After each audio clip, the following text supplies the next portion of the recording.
आइए दोस्तों, current affair की सीरीज में आज हम लोग 12 जून 2021 के प्रश्नों को देखेंगे। इसमें देखिए, पहला प्रश्न है, 10 जून 2021 को इस साल का पहला सूर्य ग्रहण देखने को मिला है, याद रखिएगा। और उस जो सूर्य ग्रहण जो है वह कौन से दिन अमावस्या को लगता है, ये भी याद रखिएगा। सूर्य ग्रहण में क्या होता है कि चंद्रमा और पृथ्वी के बीच में जो है, पृथ्वी और सूर्य के बीच में जो है, सूर्य ग्रहण में क्या होता है कि पृथ्वी और सूर्य के बीच चंद्रमा आ जाता है, याद रखिएगा। क्योंकि लाइट का मेन जो सोर्स है वह सूर्य है, सूर्य ही है। यदि सूर्य और पृथ्वी के बीच में चंद्रमा आ गया तो सूर्य ग्रहण होगा, और यदि चंद्रमा और सूर्य के बीच में पृथ्वी आ गया तो उस केस में क्या होगा, चंद्र ग्रहण लगेगा, याद रखिएगा। इस वर्ष चार ग्रहण लगेंगे, याद रखिएगा। 2 चंद्र ग्रहण लगेगा और 2 सूर्य ग्रहण लगेगा। इससे पहले एक चंद्र ग्रहण लग चुका है और ये पहला सूर्य ग्रहण है, याद रखिएगा, ठीक ना। और सूर्य ग्रहण जो है वह अमावस्या के दिन लगता है और चंद्र ग्रहण जो है पूर्णिमा के दिन लगता है, ध्यान रखिएगा। चलिए और अगला क्वेश्चन देखते हैं। देखिए, द टाइम्स द्वारा वर्ष 2020 के 50 मोस्ट डिजायरेबल मेन और वीमेन की लिस्ट जारी किया गया है, याद रखिएगा। उसमें मेन में कौन शामिल हुए हैं तो सुशांत सिंह राजपूत, और वीमेन में कौन हुए हैं शामिल तो रिया चक्रवर्ती, ध्यान रखिएगा।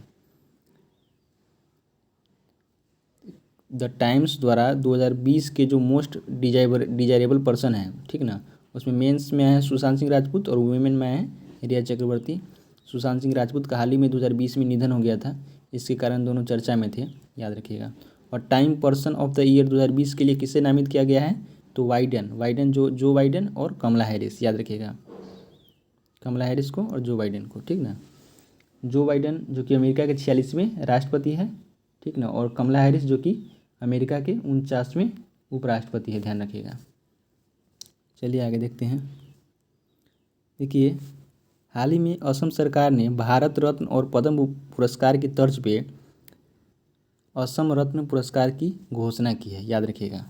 जिस टाइप से भारत सरकार के द्वारा भारत रत्न दिया जाता है और पद्म पुरस्कार दिया जाता है, उसी प्रकार से असम सरकार ने असम रत्न देने का घोषणा किया है, याद रखिएगा। भारत रत्न के तौर पे असम रत्न दिया जाएगा और पद्म विभूषण के तौर पे असम विभूषण, और पद्म भूषण के तौर पे असम भूषण, और पद्म श्री जो दिया जाता है उसके तौर पे असम श्री दिया जाएगा, याद रखिएगा।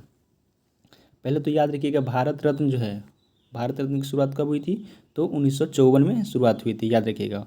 और पहले भारत रत्न पाने वाले व्यक्ति कौन है तो याद रखिएगा, राधाकृष्णन, देखिए सर्वपल्ली राधाकृष्णन, जो कि भारत के पहले उपराष्ट्रपति थे।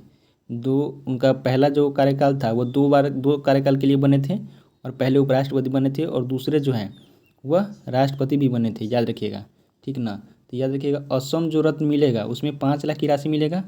एक वर्ष में इसमें अधिकतम 10 व्यक्ति को मिल सकता है, याद रखिएगा। और असम रत्न जो है 10 लाख, इसमें 5 लाख की राशि मिलेगा और एक वर्ष में 10 व्यक्ति को ही दिया जा सकता है, याद रखिएगा। और असम विभूषण जो है इसमें 3 लाख की राशि दिया जाएगा, ये भी ध्यान रखिएगा। और असम भूषण जो है इसमें 2 लाख की राशि दिया जाएगा, ठीक ना, ध्यान रखिएगा। और असम श्री जो है इसमें 1 लाख की राशि दिया जाएगा, याद रखिएगा। चलिए आगे देखते हैं। हाल ही में देखिए 2021 में जो है वह शिंजो अबे, जो कि जापान के प्रधानमंत्री थे, उनको पद्म विभूषण पुरस्कार से शामिल दिया गया है, याद रखिएगा, सम्मानित किया गया है, जो कि जापान के प्रधानमंत्री है, याद रखिएगा। 2021 में भारत में 7 लोगों को पद्म विभूषण दिया गया, ये भी ध्यान रखिएगा। और 2020 में जो है मॉरिशस के प्रधानमंत्री अनुरुद्ध जगन्नाथ, उनको भी पद्म विभूषण से सम्मानित किया गया, याद रखिएगा। इससे पहले याद रखिएगा कि 2019 में जो है 3 लोगों को भारत रत्न से सम्मानित किया गया। इसमें प्रणब मुखर्जी जो थे, ठीक ना, प्रणब मुखर्जी, नानाजी देशमुख, प्रणब मुखर्जी राष्ट्रपति थे, नानाजी देशमुख और भूपेन हजारिका, याद रखिएगा। भूपेन हजारिका का संबंध कौन से राज्य से है तो याद रखिएगा अरुणाचल प्रदेश से, और नानाजी देशमुख का छत्तीसगढ़ से, याद रखिएगा। चलिए आगे देखते हैं। हाल ही में डिंको सिंह का निधन हो गया है, याद रखिएगा। तो ये एक नामी हस्ती थे, तो डिंको सिंह जो है इनका संबंध किससे था तो याद रखिएगा ये एक बॉक्सर थे, याद रखिएगा। और 1998 के जो एशियन गेम्स हुआ था उसमें इन्होंने गोल्ड मेडल भी जीता था, याद रखिएगा। जो 1998 का एशियन गेम्स कहाँ पे हुआ था, बैंकॉक में, वहाँ पे इन्होंने गोल्ड मेडल जीता था। 2018 का जो एशियन गेम्स है वह कहाँ पे हुआ है, तो इंडोनेशिया के दो शहर जो है जकार्ता और पोलमबर्ग वहाँ पे हुआ है, याद रखिएगा। और 2018 के कॉमनवेल्थ गेम्स कहाँ पे हुआ है, तो ऑस्ट्रेलिया में, ये भी ध्यान रखिएगा। इससे पहले कि देखिए एशियन बॉक्सिंग जो चैंपियन हुआ है 2021, उसमें 2 गोल्ड भारत जीतने में सफल रहा है। इसमें पूजा रानी और संजीत जो है दोनों ने गोल्ड मेडल जीता है, याद रखिएगा, ठीक है ना। चलिए देखिए LIC के द्वारा हाल ही में LIC के द्वारा हाल ही में देखिए क्या हुआ है कि इसका सेवा जो विस्तार करने का, याद रखिएगा कि IPO के लिए जो है इसको जो चेयरमैन है MR कुमार जो LIC के चेयरमैन है उनका यानी कि 9 महीने के लिए सेवा विस्तार कर दिया गया है, याद रखिएगा। तो सेवा विस्तार क्यों कर दिया गया है, चूँकि LIC का जो IPO लाने का विचार है, ठीक ना। IPO मतलब क्या हुआ, इनिशिएटेड पब्लिक ऑफर, याद रखिएगा। IPO मतलब हो गया इनिशिएटेड पब्लिक ऑफर हो गया, ठीक ना, जो कि लोगों के लिए जो सुविधा है उसमें विस्तार करने के लिए LIC लेकर आ रहा है। इसके लिए जो है इसका जो कार्यकाल है MR कुमार का, जो इसके चीफ चेयरमैन है, उसका 9 महीने के लिए बढ़ा दिया गया है, याद रखिएगा, ठीक ना। और LIC की स्थापना कब हुई थी, तो 1956 में इसकी स्थापना हुई थी, याद रखिएगा। और इसका मुख्यालय कहाँ है, कहाँ पे है, तो मुंबई में है मुख्यालय, याद रखिएगा। चलिए आगे देखते हैं।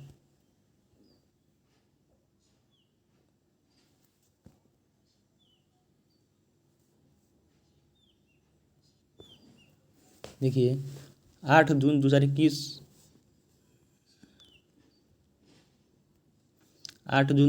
को जो है वह भारत के नए चुनाव आयुक्त की नियुक्ति की गई, अनूप चंद्र पांडे को, याद रखिएगा। अनूप चंद्र पांडे को भारत के नए चुनाव आयुक्त के तौर पर नियुक्ति किया गया, याद रखिएगा। और चुनाव आयोग की जो है स्थापना कब हुई थी, तो 25 जनवरी 1950 को पहली बार स्थापना हुआ था, याद रखिएगा। और इसीलिए 25 जनवरी को मतदाता दिवस भी मनाया जाता है, ये भी ध्यान रखिएगा। और जो चुनाव आयोग की समिति होती है वह 3 सदस्यीय समिति होती है, याद रखिएगा। इसमें 2 जो है वह चुनाव आयुक्त होते हैं और 1 जो है वह मुख्य चुनाव आयुक्त होते हैं। तो 3 सदस्यीय जो समिति होती है उसकी सिफारिश पहली बार किस समिति के तौर पे किया गया था, तो याद रखिएगा दिनेश गोस्वामी समिति के तौर पे इसकी पहली बार सिफारिश की गई थी। और उसी दिन से यह 3 सदस्यीय जो टीम होती है वह चुनाव आयुक्त के लिए घोषित की जाती है, याद रखिएगा। अभी मुख्य चुनाव आयुक्त कौन है, तो सुशील चंद्रा है, याद रखिएगा। सुशील चंद्रा जो है वह मुख्य भी चुनाव आयुक्त हैं।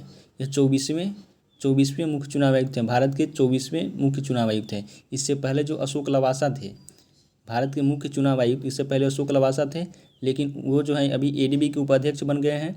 तो उन्हीं के जगह पे जो है सुशील चंद्रा जो है ये भी नए बने हैं मुख्य चुनाव आयुक्त, याद रखिएगा।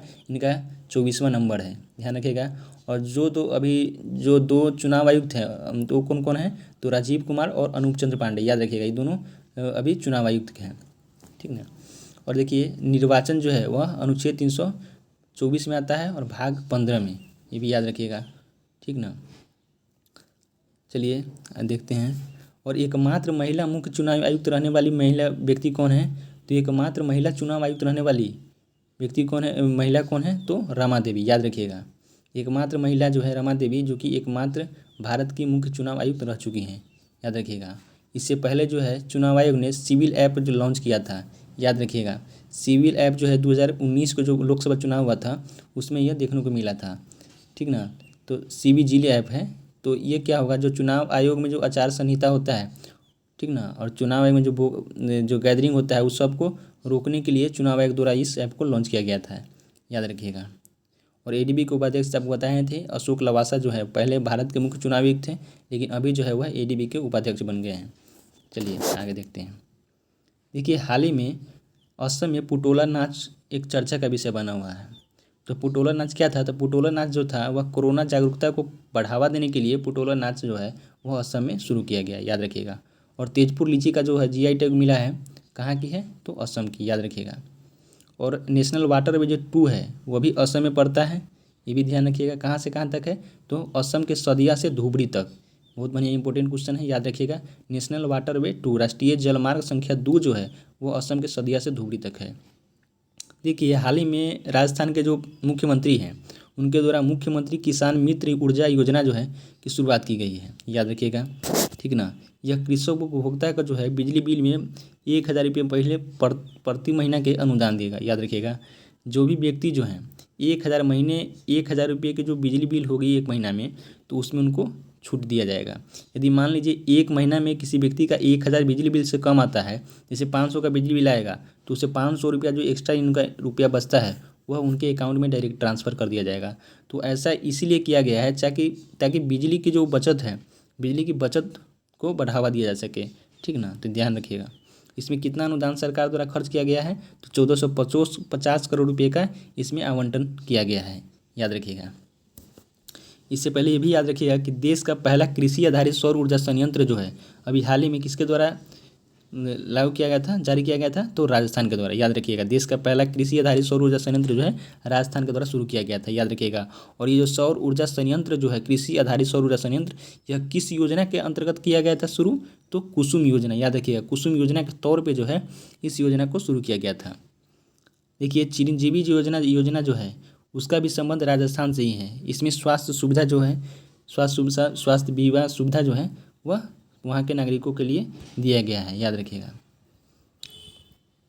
और देख लेते हैं कुछ इसमें, जैसे कि देख लीजिए यहाँ पे हो गया जगन्नाथ पहाड़िया, याद रखिएगा। जगन्नाथ पहाड़िया जो है, जो हाल ही में उनका भी निधन हो गया है, याद रखिएगा। वह राजस्थान के 11वें मुख्यमंत्री थे, ये भी याद रखिएगा। और घर घर औषधि योजना जो है, घर घर औषधि योजना वह किसके द्वारा जारी किया गया है, घर घर औषधि योजना जो है किसके द्वारा शुरू किया गया है, तो याद रखिएगा राजस्थान के द्वारा है। ठीक ना।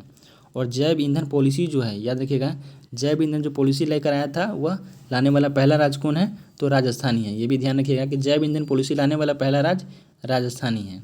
ठीक ना, राजस्थान। और रामसर साइट में जो है वह राजस्थान के कितने जगहों को शामिल किया गया है, तो 2 को, याद रखिएगा। रामसर साइट, भारत के जो रामसर साइट है, भारत में अभी कितने रामसर साइट है, तो 42 रामसर साइट है। इन 42 रामसर साइट में 2 राजस्थान के साइटों को जगह दिया गया है, जिसमें पहला कौन हो गया, तो पहला हो गया सांभर झील, याद रखिएगा, सांभर झील हो गया। और दूसरा जो है इसमें केवलादेव जो राष्ट्रीय पार्क है उसको भी शामिल किया गया है। चलिए दोस्तों, तो करेंट अफेयर की सीरीज में आज इतना ही, फिर अब नेक्स्ट सेशन में देखेंगे। जय हिंद, जय भारत।